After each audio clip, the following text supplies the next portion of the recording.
नमस्कार, आप सभी का फिर से एक बार बहुत बहुत स्वागत है इस YouTube चैनल में, जिसमें हम रीट की तैयारी से संबंधित जो पुराने प्रश्न पत्र हैं उनका विश्लेषण करते हैं और साथ ही समय समय पर जो टेस्ट आयोजित आपके किए जाते हैं उन टेस्ट में जो क्वेश्चन आपको मिलते हैं उन क्वेश्चन की हम व्याख्या करने के लिए यहाँ पर आमने सामने होते हैं। तो देखिए, अभी आपका जो मेजर टेस्ट हुआ था उससे एसएसटी के मेजर टेस्ट में जो भूगोल विषय से संबंधित आपको जो 20 प्रश्न पूछे गए, उन 20 प्रश्नों का हम यहाँ पर विश्लेषण करेंगे, कैसा उनका स्तर था, उन 20 प्रश्नों में कौन कौन सी बातें आपको ध्यान में रखनी है और आगे चलकर उनसे संबंधित किस तरीके के प्रश्न आपको और पूछे जा सकते हैं, उन सभी बातों को हम यहाँ पर करेंगे। तो देखिए, कौन कौन से प्रश्न आपके पेपर में पूछे गए हैं, आपने उनके जो हल किए हैं वो आपने सही आंसर दिए हैं, गलत दिए हैं, और उसके आंसर की में उसका सही आंसर क्या है,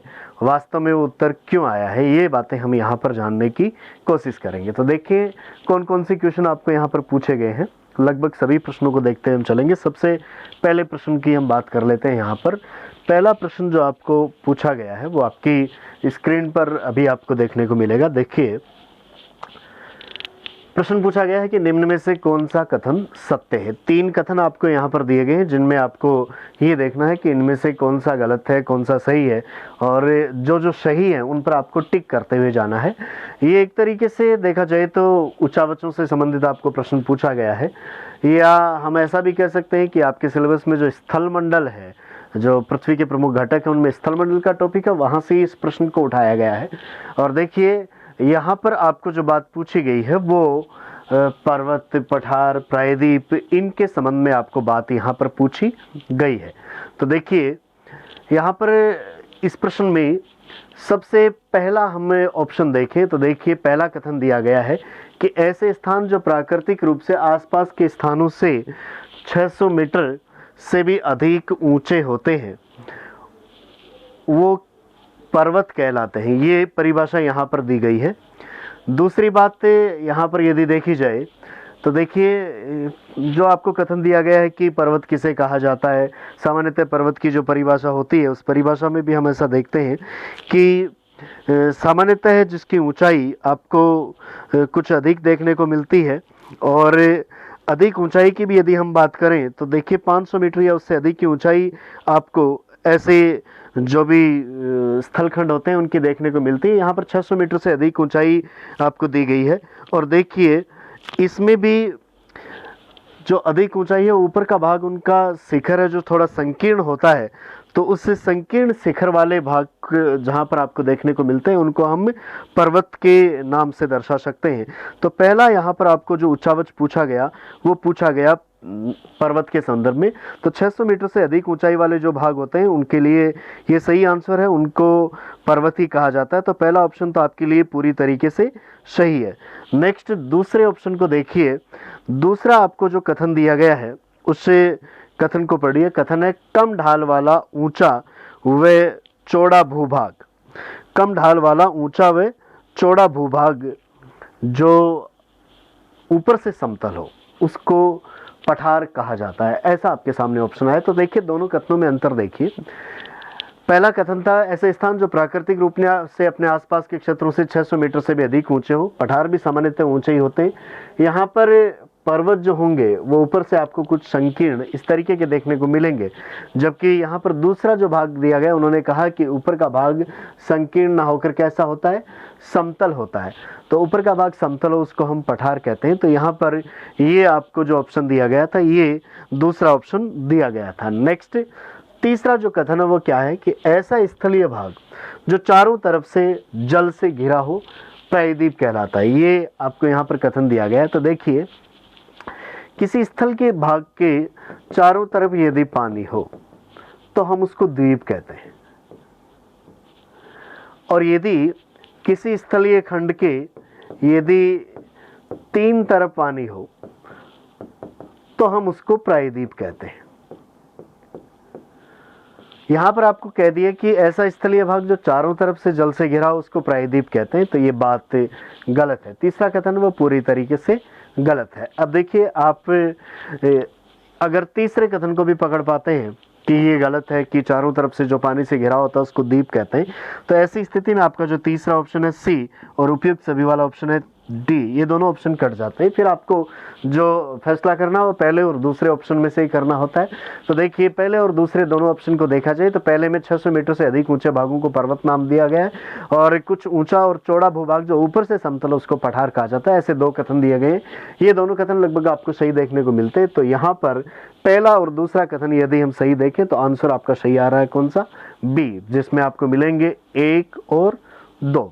तो ये हुई अपनी पहले प्रश्न की बात।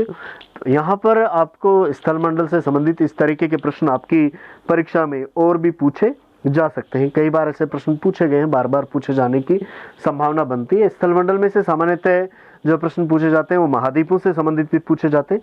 कई बार इस तरीके का प्रश्न भी आपको कर लिया जाता है। दूसरा प्रश्न आपकी स्क्रीन पर आपको दिख रहा है, ये प्रश्न आपको पूछा गया है जलमंडल के टॉपिक से। आपके सिलेबस में जलमंडल का भी टॉपिक है। जलमंडल से आपको एक प्रश्न पूछा जाएगा, सामान्यतः वो महासागरों से संबंधित ही पूछा जाता है। और यहाँ पर कई बार तो ऐसा प्रश्न नहीं होता है कि सबसे बड़ा महासागर कौन सा है, इस तरीके का प्रश्न होता है। और यहाँ पर लगभग उसी तरीके का ही प्रश्न है, एक महासागर की आपको आकृति पूछी है कि कौन सा महासागर है जिसकी आकृति अंग्रेजी के एस अक्षर के समान होती है, ऐसा कौन सा महासागर है। ऑप्शन दिए गए थे प्रशांत, दूसरा ऑप्शन है हिंद महासागर, तीसरा है अटलांटिक महासागर और चौथा है आर्कटिक महासागर। तो देखिए हमें पृथ्वी के ऊपर विभिन्न महासागरों की यदि आकृति की बात करें तो हमें जो अटलांटिक महासागर है उसको यदि आप ग्लोब के ऊपर देखते हैं तो अटलांटिक महासागर की आपको आकृति लगभग एस अक्षर में देखने को मिल जाती है। यहाँ पर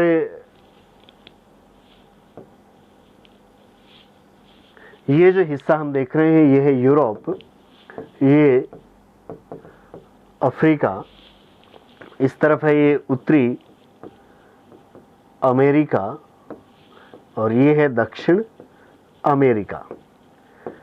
इन महाद्वीपों के बीच में उत्तरी अमेरिका, दक्षिण अमेरिका और यूरोप और अफ्रीका के बीच में ये जो महासागर फैला हुआ है इस महासागर का नाम है अटलांटिक महासागर। आकृति हम देखें तो देखिए के एस अक्षर की आकृति में फैला हुआ है। बहुत बार यहाँ से ये प्रश्न पूछा जा चुका है कि कौन सा महासागर है वो एस अक्षर की आकृति में फैला हुआ है। तो कौन सा फैला हुआ है, अटलांटिक महासागर एस अक्षर की आकृति में फैला हुआ है। यदि हम प्रशांत महासागर की बात करें तो प्रशांत महासागर उत्तर की तरफ हम देखेंगे तो वहाँ पर संकड़ा है और दक्षिण में उसका आधार है वो काफ़ी चौड़ा है। तो ऐसी स्थिति में हम प्रशांत की यदि आकृति देखें तो वो लगभग आपको त्रिभुजाकार आकृति देखने को मिलती है कि ऊपर से संकड़ा और नीचे से काफ़ी ज़्यादा वो चौड़ा होता जाता है। यदि हम हिंद महासागर की बात करें तो हिंद महासागर की जो स्थिति है वो भारत के आपको ठीक दक्षिण में देखने को मिलती है। एक तरफ बंगाल की खाड़ी, अरब सागर, इन दोनों के बीच में भारत का जो भाग है वो प्रायद्वीप के रूप में काफ़ी दक्षिण तक निकला हुआ है। उसके आगे चलेंगे तो इधर अफ्रीका आ गया और इधर हम चलेंगे तो ऑस्ट्रेलिया। उनके बीच में जो हिंद महासागर फैला हुआ है वो अंग्रेजी के इसमें एम अक्षर जैसी आकृति में फैला हुआ है। तो कई बार आपको ये प्रश्न भी पूछा जाता है कि त्रिभुजाकार आकृति में कौन सा महासागर फैला हुआ है, तो वो आपको देखने को मिलेगा कौन सा, प्रशांत। एम अक्षर की आकृति में फैला हुआ है कौन सा, हिंद। अटलांटिक महासागर में देखा जाए तो ये इसकी आकृति है कैसी, एस अक्षर जैसी। और यदि हम आर्कटिक की बात करेंगे तो वो उत्तरी अमेरिका, यूरोप, एशिया, इन सब के उत्तर में उत्तरी ध्रुव के चारों ओर लगभग गोलाकार आकृति में फैला हुआ है। तो या वृत्ताकार आकृति में हम देख सकते हैं उसको। ये आपको सामान्य सी बातें महासागरों की आकृति के संबंध में पूछी जा सकती है। बेहद ही सामान्य प्रश्न था। तो एस अक्षर जैसी आकृति आपको किसकी मिलती है, अटलांटिक महासागर की देखने को मिलती है। नेक्स्ट तीसरे प्रश्न की बात करते हैं। अगला प्रश्न आपको यहाँ पर देखिए, पृथ्वी के जितने भी घटक हैं आपके वर्ल्ड ज्योग्राफी के सिलेबस में पहली जो यूनिट है वो है पृथ्वी के घटक, स्थलमंडल, जलमंडल, वायुमंडल, जैवमंडल। तो पहला प्रश्न हमने यहाँ पर किया था वो स्थलमंडल का था। दूसरा प्रश्न अभी आपने महासागर वाला किया वो जलमंडल का था। और तीसरा प्रश्न आपके सिलेबस का तीसरा पॉइंट है वायुमंडल। और वायुमंडल से यहाँ पर आपको प्रश्न पूछा गया है। वायुमंडल में भी आपको ध्यान रखने की बात है, आपको सामान्यतः वायुमंडल का संगठन, उसका कंपोजिशन जो है और उसका स्ट्रक्चर, उसकी संरचना, उसमें कौन कौन सी परतें पाई जाती हैं, उनमें से ही आपको प्रश्न पूछे जाने की संभावना लगभग रहती है। तो यहाँ पर आपको प्रश्न पूछा गया है, वायुमंडल में विद्यमान गैसीय जल या जलवाष्प कौन सी परत में पाई जाती है। तो देखिए, वायुमंडल में जो जलवाष्प है, वायुमंडल के संघटकों में देखा जाए तो 3 मुख्य संघटक हैं, उसमें गैसें हैं, जलवाष्प है और धूलकण है। इनको मिलाकर वायुमंडल का निर्माण हुआ है।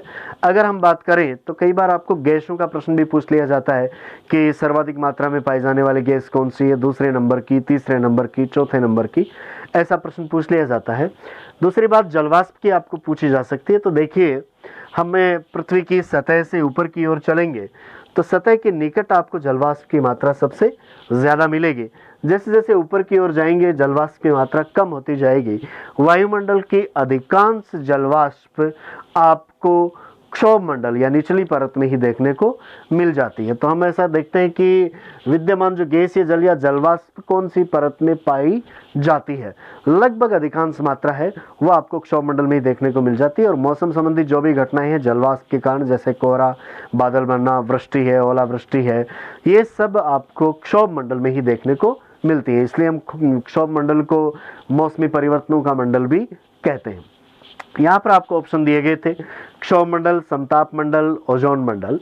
इन तीनों में से आपको उस परत का नाम बताना है जिसमें जलवाष्प पाई जाती है। तो कौन सी परत में आपको देखने को मिलती है? क्षोभ मंडल में आपको देखने को मिलती है।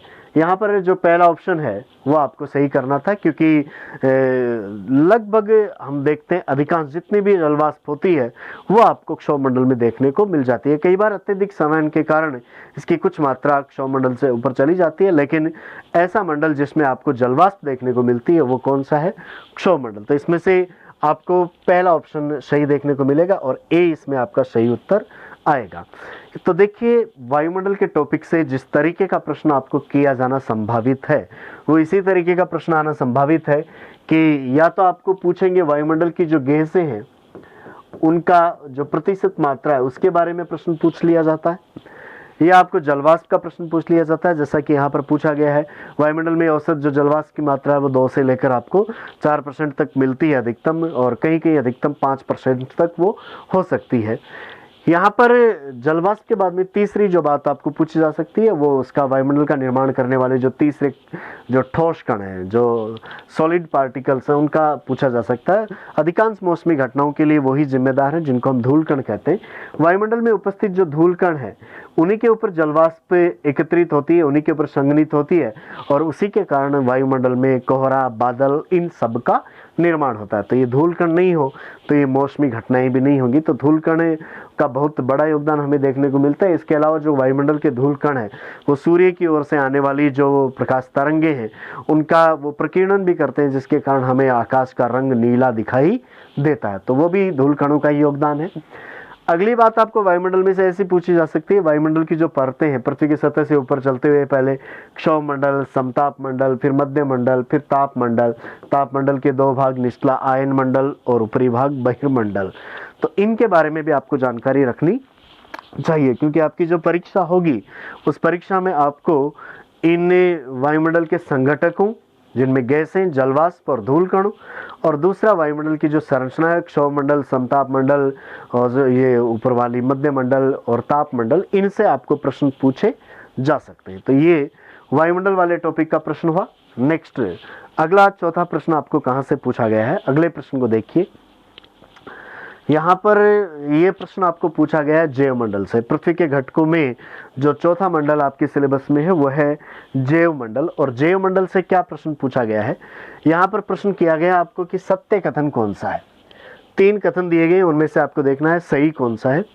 तो देखिए, पहले कथन के बारे में हम पढ़ते हैं, और जैसा कि आप पहले प्रश्न से देखते जा रहे हैं कि इस बार प्रश्नों में सत्य असत्य कथन, इस बात पर थोड़ा सा बल दिया गया है, क्योंकि धीरे धीरे जैसे जैसे आप टेस्ट दे रहे हैं, चूंकि मेजर टेस्ट भी है, तो अब तक आपकी तैयारी इस स्तर की हो जानी चाहिए कि आप विभिन्न कथनों में से सत्य असत्य की पहचान कर सके। शुरू में आपको कुछ सीधे सीधे फैक्ट दिए गए थे, कुछ सीधे तथ्यात्मक प्रश्न दे दिए गए थे कि इसका उत्तर क्या है, सबसे बड़ा कौन सा है, छोटा कौन सा है, ऐसे प्रश्न भी दिए गए थे। इस बार कुछ लेवल ऐसा रखा गया कि आप सत्य असत्य कथनों की पहचान भी कर सकें। हो सकता है कि कुछ अभ्यर्थियों विद्यार्थियों को इसमें कठिनाइयों का सामना भी करना पड़ा हो कि कथन वाले ज़्यादा दे दिए तो हमें कुछ परेशानी हुई उत्तर करने में, ऐसा हो सकता है, मैं समझ रहा हूँ। तो देखिए पहला कथन पढ़ते हैं। कथन लिखा हुआ है, स्थल मंडल, वायुमंडल एवं जलमंडल तीनों के ही पारस्परिक अंतर संबंध से निर्मित भाग जैवमंडल कहलाता है। ये पहला कथन है। तो देखिए जैवमंडल दरअसल क्या है। बायोस्फीयर या जैवमंडल पृथ्वी के जो विभिन्न घटक हैं, स्थल मंडल, जलमंडल, वायुमंडल, जहां पर विभिन्न प्रकार के जीव रह सकते हैं, उस समस्त भाग को हम कहते हैं जैवमंडल। और जैवमंडल में वो जीव आसपास के पर्यावरण या आसपास के जो अन्य अजैविक घटक हैं उनसे क्रिया प्रतिक्रिया करते हैं। तो जैविक और अजैविक घटकों के बीच में संबंध भी यहाँ पर स्थापित होता है। लेकिन जैवमंडल है कहाँ तक का हिस्सा, तो स्थल मंडल, जलमंडल और वायुमंडल तीनों में ही आपको देखने को मिलेगा। जहाँ तक आपको जीव देखने को मिलता है वो सारा का सारा भाग जैवमंडल कहलाता है। तो इन तीनों के पारस्परिक अंतर संबंध से निर्मित भाग जैवमंडल कहलाता है। पहला कथन है ये पूरी तरीके से सही है। नेक्स्ट दूसरे कथन पर चलते हैं। जैविक तथा अजैविक पर्यावरण का पारस्परिक अंतर संबंध पारितंत्र कहलाता है।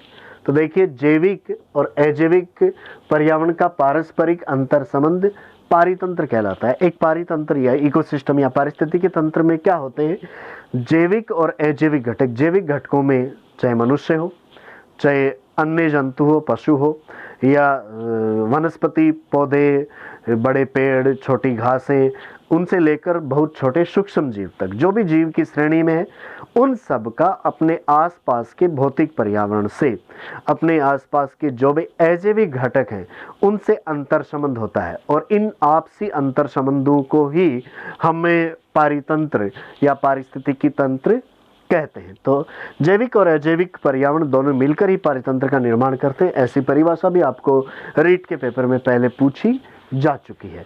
तो दूसरा कथन भी यहाँ पर पूरी तरीके से सही है। जैविक और अजैविक पर्यावरण के बीच के जो पारस्परिक अंतर संबंध है उन्हीं को हम पारितंत्र का नाम देते हैं। नेक्स्ट तीसरा कथन देखिए। तीसरा कथन लिखा हुआ है, किसी क्षेत्र विशेष में पाए जाने वाले पेड़ पौधों और जीव जंतुओं की प्रजातियों को उस क्षेत्र की जैव विविधता कहते हैं। तो देखिए जैव विविधता या बायोडाइवर्सिटी से मतलब क्या है कि किसी एरिया में कितनी प्रकार की प्रजातियों के जीव जंतु रहते हैं, और उसमें शामिल क्या होंगे, उसमें जंतु भी शामिल होंगे और उसमें वनस्पति भी शामिल होगी। तो वनस्पति की भी जितनी अधिक प्रजातियां पाई जाती हैं या विभिन्न प्रकार के जंतुओं की भी जितनी अधिक प्रजातियां पाई जाती हैं, ये ज़्यादा हो तो हम कहेंगे कि वहाँ की जैव विविधता अधिक है, और कम कहेंगे तो हम कहेंगे विविधता कम है। तो देखिए कथन आपको क्या दिया गया है कि किसी क्षेत्र विशेष में पाए जाने वाले पेड़ पौधों और जीव जंतुओं की प्रजातियों को उस क्षेत्र की जैव विविधता या बायोडाइवर्सिटी कहते हैं। पूरी तरीके से कथन सही है। 3 कथन आपको दिए गए। पहले कथन में स्थलमंडल, जलमंडल और वायुमंडल तीनों के पारस्परिक अंतर संबंध को नाम दिया गया जैवमंडल। दूसरा कथन कहा गया जैविक और अजैविक पर्यावरण के मध्य पारस्परिक अंतर संबंधों को ही हम पारितंत्र कहते हैं। और तीसरा कथन दिया गया किसी क्षेत्र में पाए जाने वाले पेड़ पौधे और जीव जंतुओं की प्रजातियों को वहाँ की जैव विविधता या बायोडाइवर्सिटी कहते हैं। तीनों ही कथन सही है। तो ऐसी स्थिति में देखिए ऑप्शन, पहले ऑप्शन में केवल 1 और 2 है, दूसरे ऑप्शन में 2 और 3 है, तीसरे ऑप्शन में 1 और 3 है, और चौथे ऑप्शन में उपरोक्त सभी है। तो इसका सही आंसर कौन सा होगा, चौथा होगा डी, उपरोक्त सभी है, वो आपको सही देखने को मिलेगा। नेक्स्ट अगले प्रश्न की बात करते हैं। अगला प्रश्न आपको यहाँ पर पूछा गया है, ये सीधा सीधा परिवहन के टॉपिक से प्रश्न आ गया है, और ये राजस्थान के परिवहन से आपको प्रश्न पूछ लिया गया है। प्रश्न पूछा गया है, देखिए परिवहन में से क्या, सीमावर्ती इलाकों में सड़क बनाने के लिए सीमा सड़क संगठन की चेतक परियोजना का मुख्यालय कहाँ पर है। तो देखिए सीमा सड़क संगठन या हम कहते हैं बॉर्डर रोड ऑर्गेनाइजेशन, सीमा सड़क संगठन जो कि सीमावर्ती इलाकों में सड़क बनाने का काम करता है। बॉर्डर रोड ऑर्गेनाइजेशन जिसकी स्थापना हुई थी सन 1960 में। ये देश के सीमावर्ती दुर्गम क्षेत्रों में अंतर्राष्ट्रीय सीमा के निकट और कुछ नक्सल प्रभावित इलाकों में भी सड़कें बनाने का काम करता है। इसके लिए इसने कई तरीके के प्रोजेक्ट चलाए हैं विभिन्न नामों से। उनमें से एक प्रोजेक्ट का नाम है कौन सा, चेतक, चेतक परियोजना। चेतक परियोजना के अंतर्गत राजस्थान के सीमावर्ती क्षेत्रों में सड़कें बनाई गई हैं। राजस्थान के जो सीमावर्ती जिले हैं, गंगानगर, बीकानेर, जैसलमेर, बाड़मेर, उनमें आप देखेंगे तो वहाँ पर जो सड़कें बनी हैं वो बॉर्डर रोड ऑर्गेनाइजेशन द्वारा चेतक परियोजना के माध्यम से बनाई गई हैं। इस चेतक परियोजना जो प्रोजेक्ट चल रहा है उसका हेडक्वार्टर कहाँ है, ये प्रश्न आपको किया गया। तो देखिए, आपको उन सीमावर्ती जिलों पर ही देखना है और उनमें से देखा जाए तो यहाँ पर आपको ऑप्शन दिए गए थे जोधपुर, बीकानेर, जैसलमेर, गंगानगर। सीमा सड़क संगठन बॉर्डर रोड ऑर्गेनाइजेशन की जो चेतक परियोजना है उसका मुख्यालय है कहाँ पर, बीकानेर में। तो दूसरा ऑप्शन जिन्होंने सही किया है उनको सही इसमें आंसर मिलेगा और उनको नंबर यहाँ पर मिलेंगे। तो बीकानेर है वो बॉर्डर रोड ऑर्गेनाइजेशन की चेतक परियोजना का मुख्यालय है। राजस्थान के परिवहन से आपको ये प्रश्न यहाँ पर किया गया, एक सामान्य सा प्रश्न यहाँ पर आपको पूछा गया।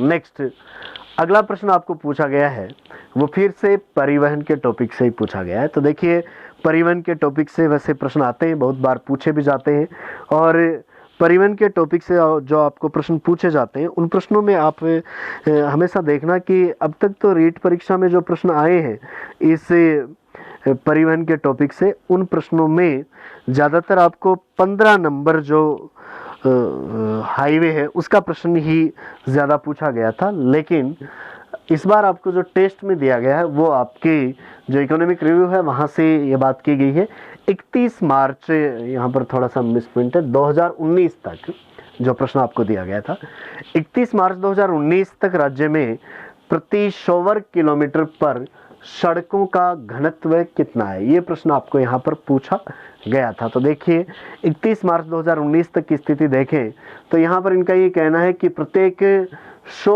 वर्ग किलोमीटर का जो क्षेत्र है उसमें कितनी लंबाई की सड़कें बनी हुई हैं। और यहाँ पर यदि हम देखें तो पहला ऑप्शन आपके लिए दिया गया 143 किलोमीटर, ये 31 मार्च 2019 तक की यदि बात की जाए तो यहाँ पर ये बात है थोड़ी सी आपके लिए दुविधा की हो सकती है। राजस्थान के लिए ऐसा ये प्रश्न किया गया था और राजस्थान में प्रति 100 वर्ग किलोमीटर पर सड़कों का जो घनत्व हम देखें तो वो 100 से आपको नीचे ही मिलेगा। पहले जो 3 ऑप्शन है वो 100 से ऊपर हैं और चौथा ऑप्शन आपको दिया गया है ये है 77.21 किलोमीटर।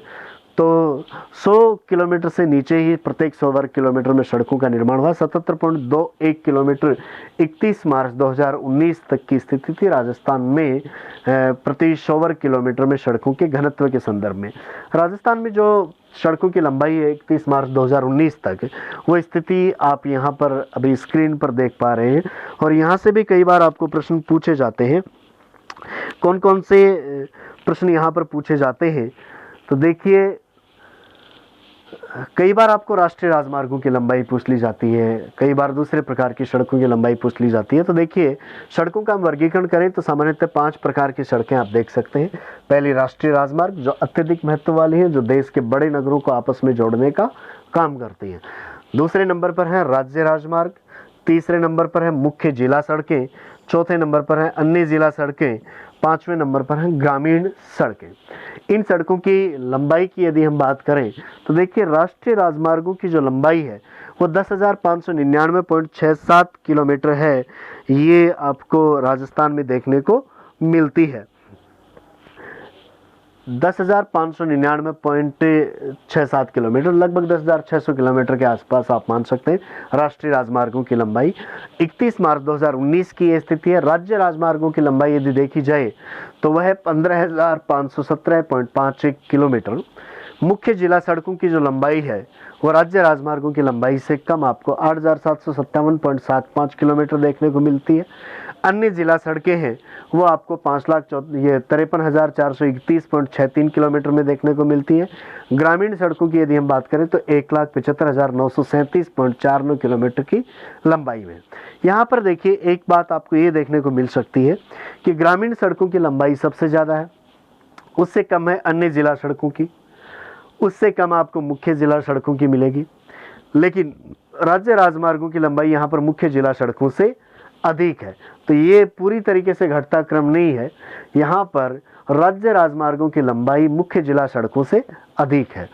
सामान्यतः इस प्रकार का प्रश्न कई बार पूछा जाता है कि विभिन्न प्रकार की सड़कों की लंबाई के अनुसार उनका आरोही या अवरोही क्रम क्या है। तो देखिए आपको सबसे कम लंबाई यहाँ पर मिल रही है मुख्य जिला सड़कों की, उससे ज़्यादा राष्ट्रीय राजमार्ग, फिर उससे ज़्यादा राज्य राजमार्ग, फिर उससे ज़्यादा अन्य जिला सड़कें और फिर सबसे ज़्यादा हैं ग्रामीण सड़कें। सबको मिलाकर स्थिति देखी जाए तो 31 मार्च 2019 तक 2,64,244.05 किलोमीटर लंबी सड़कों का निर्माण राजस्थान में किया जा चुका था। तो ये एक सामान्य सी स्थिति जो आपको पूछी जा सकती है, सड़कों के निर्माण से संबंधित कौन से प्रकार की सड़कें कितनी लंबाई में है।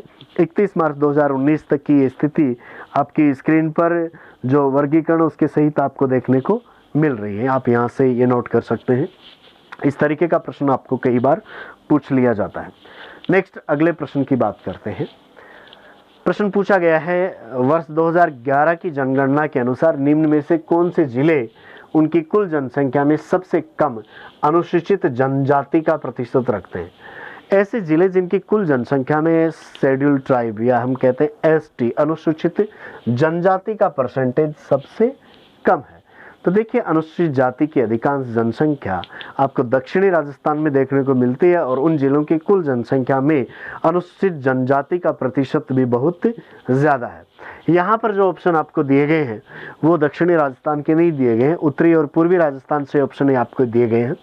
पहला ऑप्शन दिया गया है चूरू और सीकर। चूरू और सीकर के बाद में दूसरा ऑप्शन दिया गया गंगानगर और हनुमानगढ़। तीसरा ऑप्शन है बीकानेर और नागौर और चौथा ऑप्शन है भरतपुर और धौलपुर। ये परीक्षाओं का बहुत पुराना प्रश्न है, हर बार की जनगणना से भी आप यहाँ प्रश्न देख सकते हैं। तो कई बार परीक्षाओं में इस तरीके का प्रश्न पूछा गया है कि कौन से जिलों में अनुसूचित जनजाति का प्रतिशत आपको सबसे कम मिलता है। तो ऐसे जिलों में नाम आते हैं बीकानेर और नागौर। इन जिलों में जो कुल जनसंख्या है उसमें अनुसूचित जनजाति का प्रतिशत आपको सबसे कम देखने को मिलता है। तो ऐसी स्थिति में बीकानेर नागौर आपको ध्यान में रखना है। अगर अधिक प्रतिशत हमें देखना हो तो हम बांसवाड़ा डूंगरपुर की बात कर सकते हैं। उन जिलों में अनुसूचित जनजाति का प्रतिशत आपको ज़्यादा देखने को मिलता है और उनके सहित दक्षिणी राजस्थान के जो अन्य जिले हैं वहाँ पर भी आपको एसटी की पॉपुलेशन उसका परसेंटेज ज़्यादा देखने को मिलता है। अनुसूचित जाति की जहाँ तक बात की जाए तो उसका परसेंटेज कुल पॉपुलेशन में आपको गंगानगर की तरफ ज़्यादा देखने को मिलेगा और दक्षिणी राजस्थान की कुल जनसंख्या में अनुसूचित जाति का जो प्रतिशत है वो उधर कम मिलेगा क्योंकि वहाँ पर जनजाति का प्रतिशत आपको ज़्यादा देखने को मिलता है। यहाँ ये प्रश्न था अनुसूचित जनजाति का प्रतिशत सबसे कम कौन से जिलों में, तो बीकानेर और नागौर में आपको कम मिलता है। नेक्स्ट अगले प्रश्न को डिस्कशन करते हैं। जनगणना 2011 के अनुसार राजस्थान के कितने जिलों में साक्षरता दर राज्य की औसत साक्षरता दर 66.1% से अधिक है।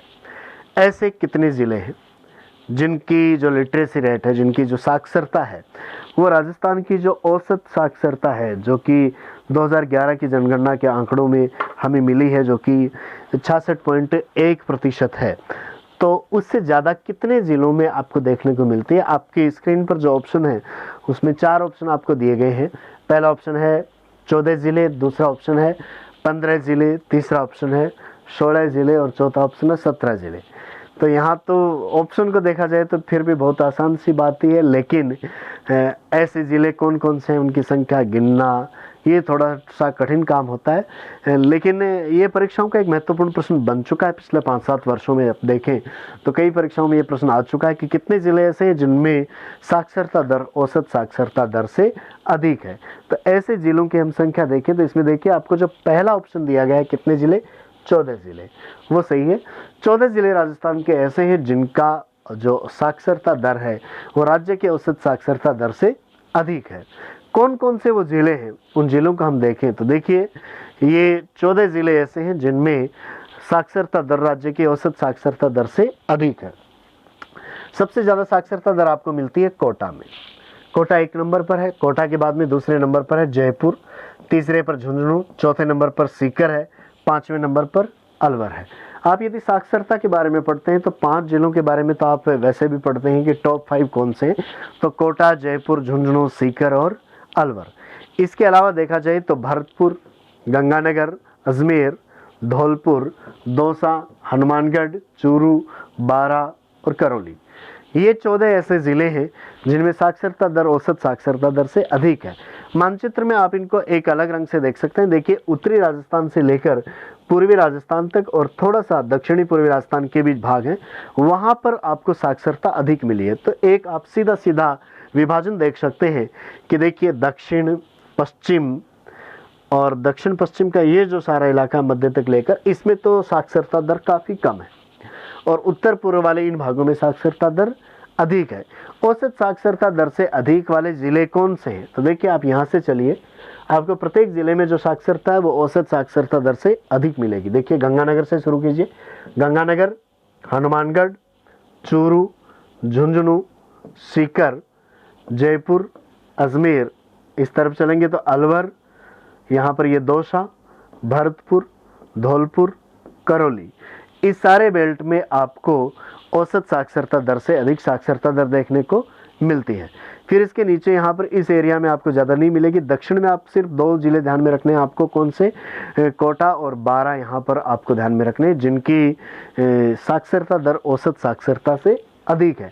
तो यहाँ से सिर्फ कोटा और बारां ध्यान में रखने, और उसके बाद में आप करौली से शुरू करके गंगानगर तक जा सकते हैं लगातार। करौली, धौलपुर, यहाँ पर भरतपुर, दौसा, अलवर, जयपुर, अजमेर, सीकर, झुंझुनू, चूरू, हनुमानगढ़ और गंगानगर, इन सब जिलों में साक्षरता की दर है वो औसत साक्षरता दर से अधिक है। नेक्स्ट, अगले प्रश्न पर डिस्कशन करते हैं। अगला प्रश्न आपको पूछा गया है, जनगणना 2011 के अनुसार राजस्थान के सर्वाधिक और न्यूनतम लिंगानुपात वाले जिले कौन कौन से हैं क्रमशः? तो देखिए, 2011 की जनगणना के अनुसार राजस्थान का जो लिंगानुपात है वो प्रति 1000 पुरुषों पर स्त्रियों की जो संख्या है वो है 928। जो 2001 की जनगणना थी उसमें 921 था, उससे बढ़कर 928 हो चुका है। तो लिंगानुपात में वैसे तो कुछ वृद्धि हुई। कौन से ज़िले हैं जिनमें आपको लिंगानुपात ज़्यादा मिलता है और कौन से ऐसे जिनमें कम मिलता है? ऑप्शन आपको यहाँ पर दिए गए। पहला डूंगरपुर प्रतापगढ़, दूसरा प्रतापगढ़ भीलवाड़ा, तीसरा डूंगरपुर धौलपुर और चौथा डूंगरपुर जैसलमेर। तो देखिए, सर्वाधिक की जहाँ पर हम बात करें तो राज्य में सर्वाधिक लिंगानुपात आपको देखने को मिलता है कौन से ज़िले में? डूंगरपुर में, जो कि है प्रति 1000 पुरुषों पर स्त्रियों की संख्या है 994। और यदि हम न्यूनतम की बात करें तो न्यूनतम लिंगानुपात आपको देखने को मिलता है वो है पूर्वी राजस्थान का जिला है कौन सा?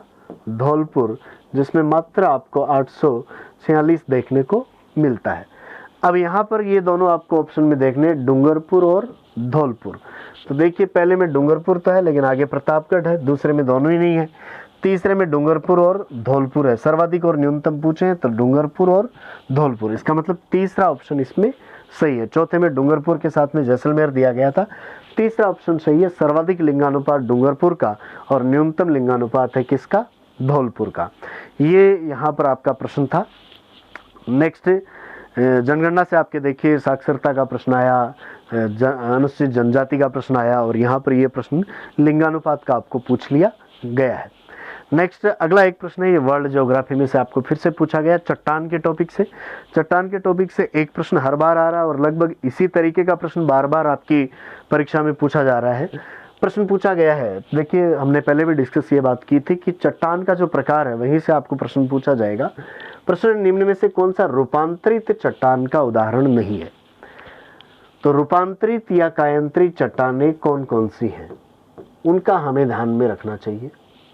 कौन कौन सी रूपांतरित चट्टानें? तो हमने देखा कि आग्नेय से जो रूपांतरित बनती हैं उनमें देखिए ग्रेनाइट एक आग्नेय चट्टान है और ग्रेनाइट के रूपांतरण से बनता है क्या? नीस। बेसाल्ट के रूपांतरण से हमने देखा था एम्फीबोलाइट।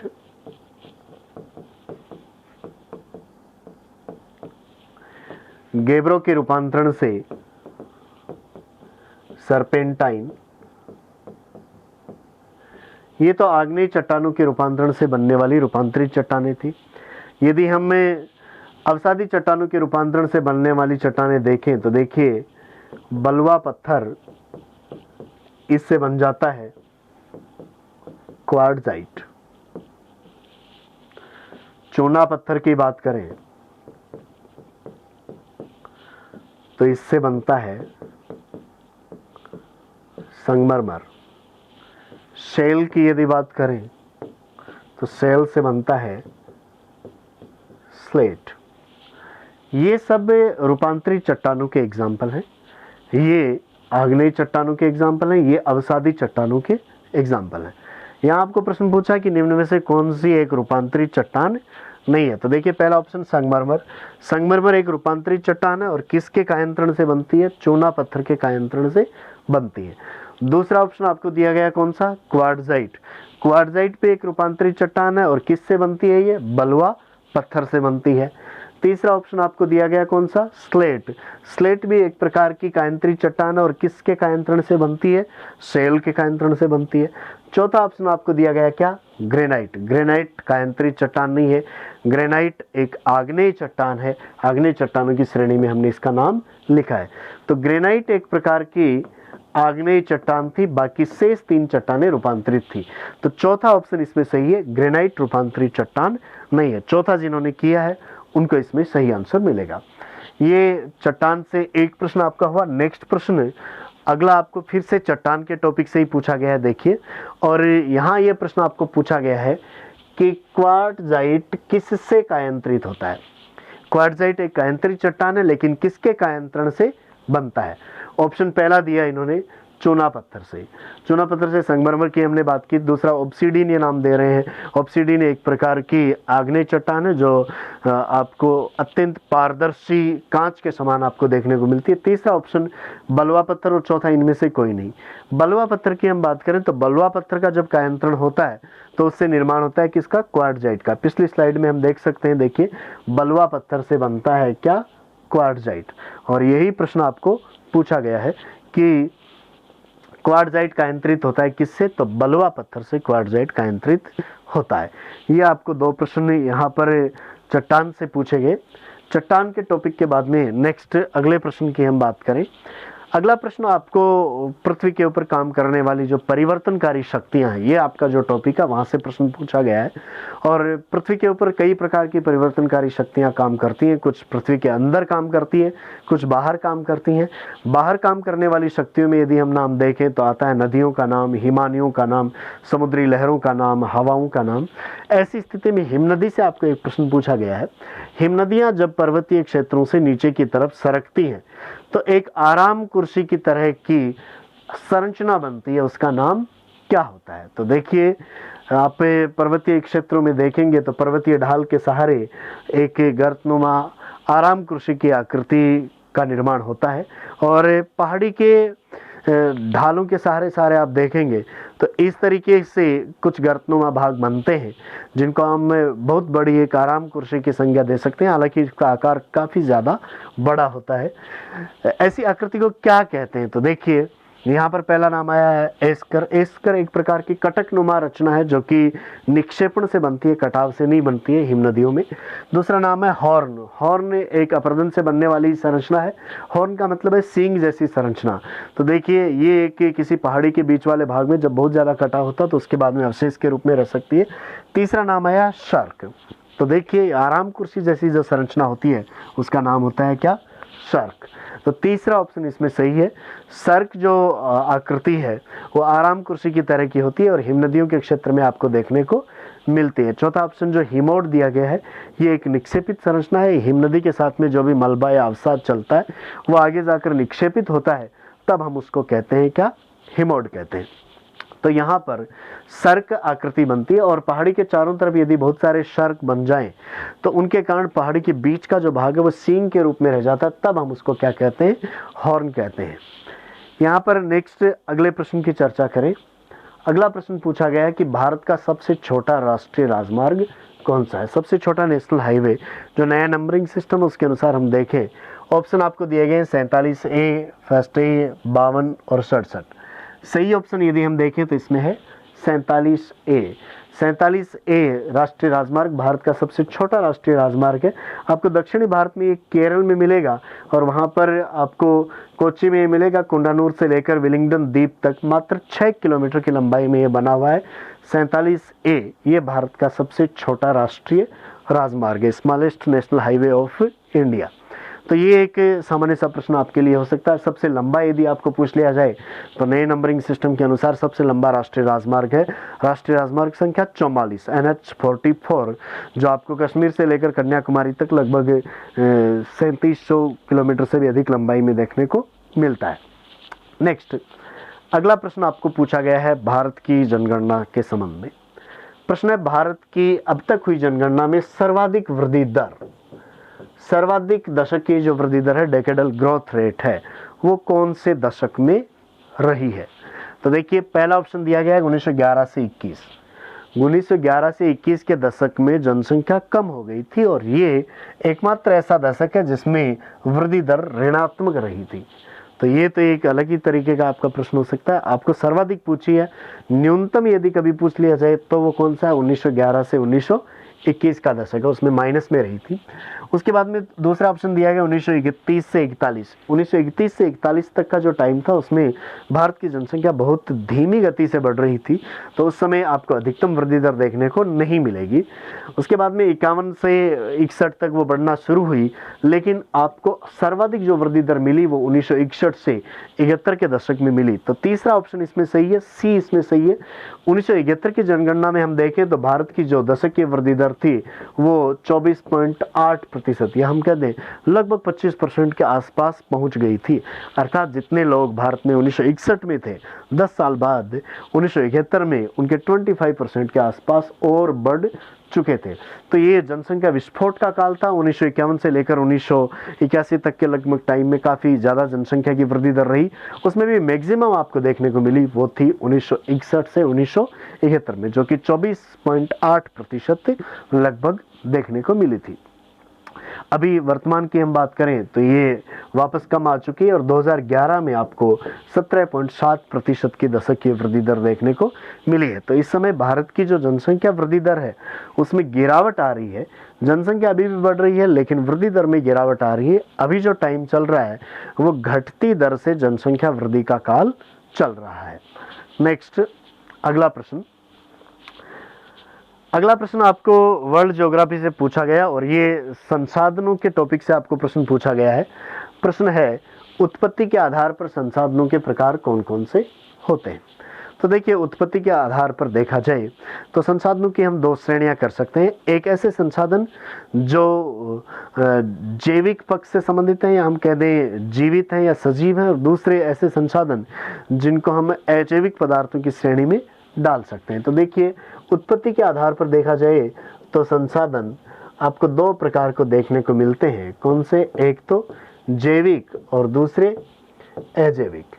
जैविक में हम बात कर सकते हैं, जैसे आता है मनुष्य, मनुष्य के अलावा अन्य जंतु, जो भी पशु हैं वो सारे, जंगली जानवर कोई भी हो चाहे पालतू हो, इनके अलावा पेड़ पौधे और समस्त प्रकार के सूक्ष्म जीव, ये सब तो किस श्रेणी में आते हैं?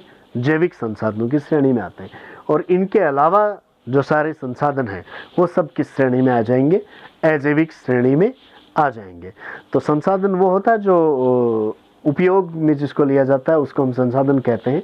तो प्रत्येक इस संसार में आपके सामने जो भी चीज़ें हैं वो सब उपयोगी हैं और सभी के सभी संसाधन हैं। इवन हम लोग भी संसाधन हैं, मानव भी एक संसाधन है, बाकी सब भी संसाधन है, लेकिन कुछ में जीव है, कुछ में जीव नहीं है। तो उत्पत्ति के आधार पर संसाधन दो प्रकार के हैं, जैविक और अजैविक। यहाँ पर ऑप्शन आपको दिए गए थे जैव संसाधन और अजैव संसाधन। नवीकरणीय और अनवीकरणीय का मतलब है उनके खत्म होने से, कि वो लगातार चलते रहते हैं या उपयोग के साथ समाप्त हो जाते हैं। तो ये उपयोग की जो सततता है उसके आधार पर ये आपको वर्गीकरण देखने को मिलता है। उत्पत्ति के आधार पर दो ही प्रकार के, जैविक और अजैविक, अर्थात पहला और दूसरा सही है। और पहले ऑप्शन में लिखा गया है 1 एवं 2, तो पहला ऑप्शन जिन्होंने किया है उनका ये सही होगा। उत्पत्ति के आधार पर संसाधन दो प्रकार के हैं, जैविक और अजैविक। नेक्स्ट, अगले प्रश्न की चर्चा करते हैं।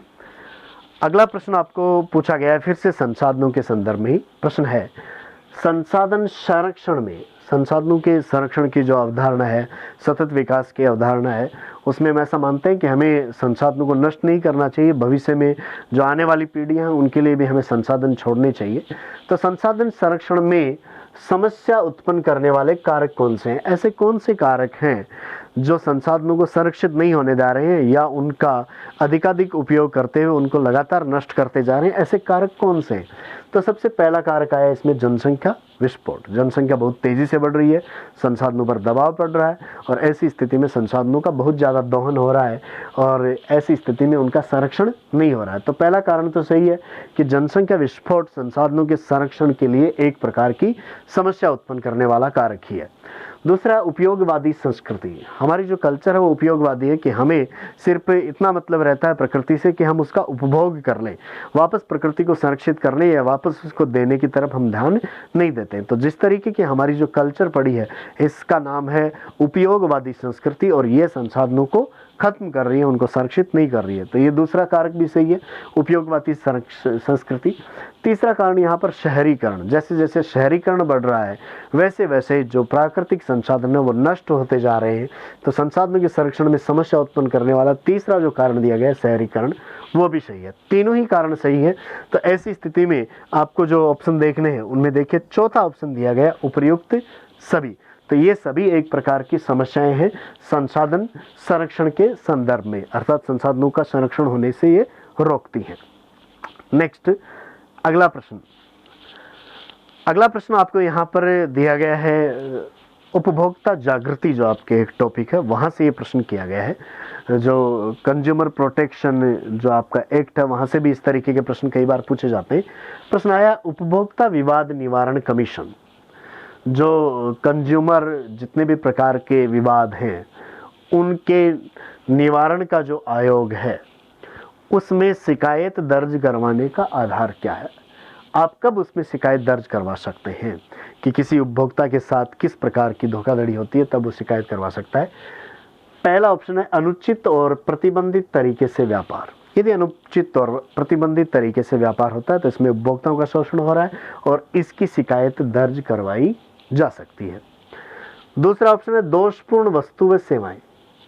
यदि ग्राहकों को खराब वस्तुएं, दोषपूर्ण वस्तुएं या खराब सर्विस मिल रही है, सेवा मिल रही है किसी भी दुकानदार द्वारा, कंपनी द्वारा, तो आप इसकी शिकायत उपभोक्ता विवाद निवारण कमीशन में कर सकते हैं। तो दूसरा ऑप्शन भी सही है कि ये भी एक प्रकार का आधार है।